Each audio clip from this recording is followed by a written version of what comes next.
Dukomeje rero kugaruka ku makuru agaruka ku bitero bitandukanye umutwe w'inyeshyamba za M23 ukomeje kugaba ku basirikare ba Repubulika Iharanira Demokarasi ya Kongo FARDC, aho ku munsi w'ejo mu gitero karahabutaka cyanasize ino M23 yigaruriye ibice bitandukanye ndetse n'ibirindiro binyuranye by'igisirikare cya Repubulika Iharanira Demokarasi ya Kongo FARDC.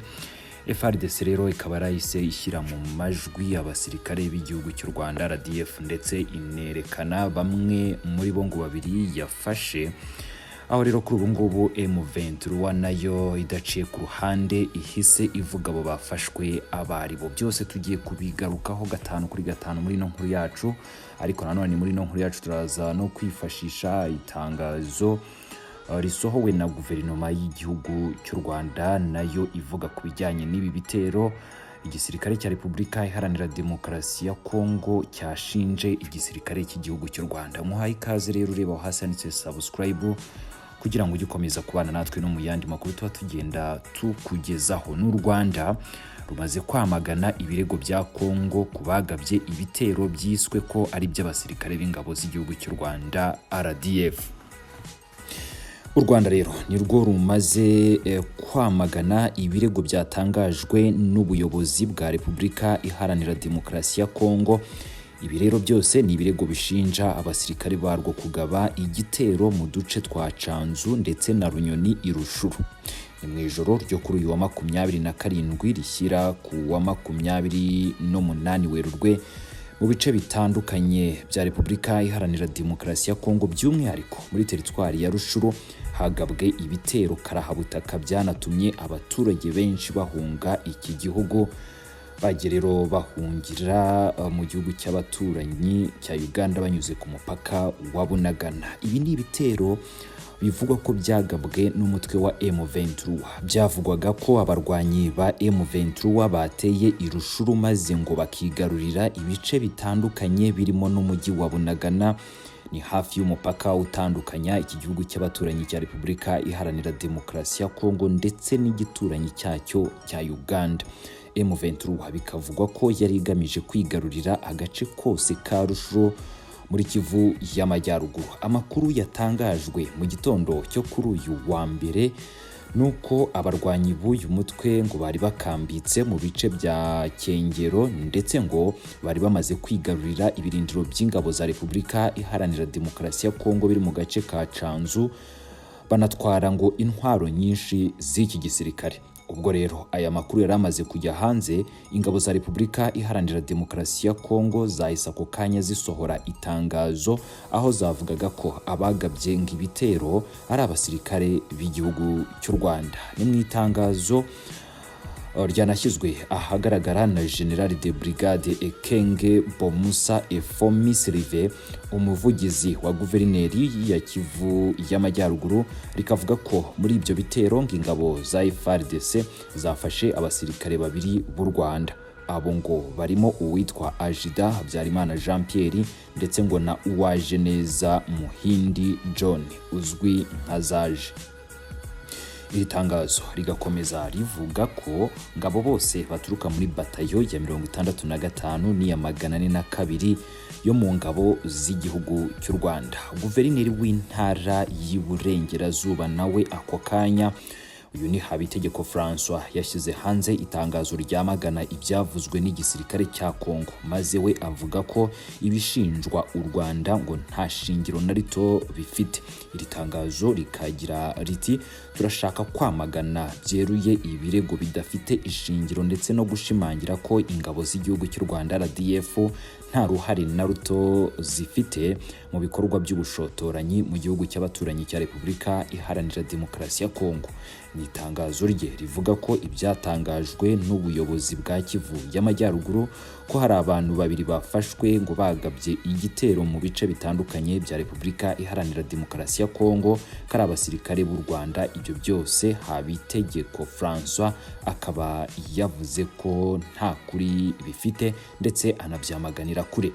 Yavuze ko amazina y'abo bagabo babiri yatangajwe n'ingabo za Kongo hamwe n'inzego z'ubutasi ngo yigeze gukomozwaho n'ubundi mu biganiro byahuje ingabo inzego z'ubutasi mu mbabarire ku mpande zombi i Kigali hari kuwa 25 Gashyantare 2022.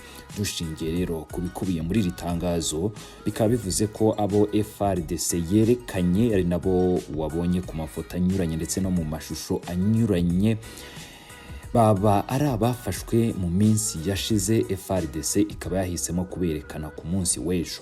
We yakomeje kandi agira ati itsinda ry'inzego z'ubutasi rihuriweho ntabwo ryigeze ryemererwa kubahata ibibazo kugira ngo hakorwe isesengura rihuriweho nk'uko ubusanzwe bigenda.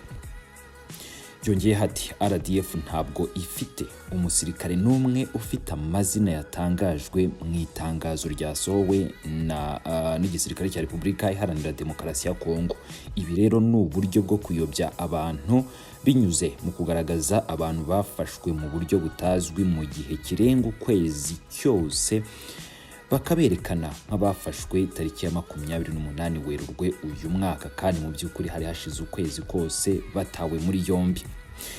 Guverineri Habitegeko yakomeje agira ati hari itsinda ry'ubugenzuzi ku mipaka rizwi nka EGVM rihuriweho n'u Rwanda ndetse na Repubulika Iharanira Demokarasi ya Kongo, ku buryo mu gihe habayeho ikibazo nk'iki rirabikurikirana. Akaba rero we yasabye iryo tsinda gukora iperereza kuri ibyo birego bidafite ishingiro biri gushinjwa ingabo z'igihugu cy'u Rwanda RDF. Ni ku rundi ruhande rero M23 yagabye igitero nkuko twakomeje kugenda tubibagezaho, yo nayo yahise ishyira hanze itangazo ryihutirwa aho yanditse ku mbuga nkoranyambaga zayo ko abo bose bafashwe, no kuvuga abo FARDC yerekanye nk'abasirikare b'u Rwanda ngo ntago ari bo. Abo bose bafashwe ngo ni abashumba baragiraga inka nta nubwo ari abasirikare.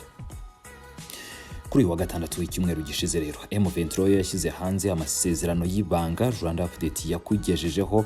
Ni amasezerano yagiranye na guverinoma ya Repubulika Iharanira Demokarasi ya Kongo mwaka wa 2020. Aya masezerano yagaragazaga ibyo leta ya Tshisekedi yemereye aba basirikare ba M23 kugira ngo bahagarike ibitero bagabaga ku basirikare b'iki gihugu. Aya masezerano yanasinywe muri Nzeri umwaka wa 2020 ubwo itsinda rihagarariye M23 ryahuraga n'abahagarariye leta ya Tshisekedi mu murwa mukuru i Kinshasa, maze babasezeranya ko aba barwanyi ba M23 bose bagera ku 6,000 ko bazinjizwa mu ngabo za Repubulika Iharanira Demokarasi ya Kongo, ariko nanone ngo haherewe ku bakiri bato, naho abakuze bo bagafashwa gusubizwa mu buzima busanzwe. Ibi bigakorwa bitwaye akayabo k'amafaranga y'amadolari miliyoni 1,334 ndetse n'amadolari 605, ni ukuvuga byibura asaga miliyari 1 y'amanyarwanda na miliyoni 334 ndetse n'ibihumbi 605 nasaga ayo yose. RDC yo abayerekanye ntabwo ari abasirikare b'u Rwanda bafashwe nk'uko M23 yagabye icyo gitero imaze kubitangaza, ahubwo aba akaba ngo ari abashumba. Ni mu gihe ariko nanone u Rwanda rwo ruvuze ko abangaba ahubwo ngari abantu bafashwe mu kwezi gushize. Reka dukomeze twumva uyu muvugizi wungirije wo muri Kivu y'Amajyaruguru avuga ku bijyanye n'aba bafashwe. Que dans la nuit du 27 au 28 mars 2022, le M23, soutenu par les forces de défense du Rwanda, les RDF, a mené des incursions et attaqué les positions des FARDC de Tchanzu et Runyonyi dans les territoires de Rutshuru. Au cours de ces attaques, les forces armées de la République démocratique du Congo ont mis la main sur 2 militaires rwandais. Il s'agit de l'adjudant Habyarimana Jean-Pierre, matricule AP de 27 779, et du soldat de rang Uwajeneza Muhindi John alias Wadje. Les 2 soldats rwandais sont là-bas, je vous les présente. Ça, c'est l'adjudant Habyarimana. Et l'autre là, c'est soldat de rang appelé Uwajeneza Muhindi John. Ce sont les deux qui ont été capturés au combat dans les territoires de Rutshuru. Tous sont du 65e bataillon de la 402e brigade d'infanterie des forces de défense du Rwanda. Ces deux sources crédibles précisent les noms de leur unité et l'identité de leurs commandants de bataillon et de brigade. Le 65e bataillon et la 402e brigade, commandés respectivement par le lieutenant-colonel Rurindo Joseph et le général Nkumbito Eugène, sont basés à Jarama, au camp militaire Kibungo, au Rwanda. Au regard des informations fiables fournies par ces deux sources crédibles, les FARDC s'interrogent sur le sens de la mutualisation des efforts en vue des opérations conjointes avec un partenaire qui ne respecte ni ses engagements vis-à-vis de la RDC, encore moins sa propre parole à l'occasion des différentes rencontres et échanges entre leaders à tous les niveaux.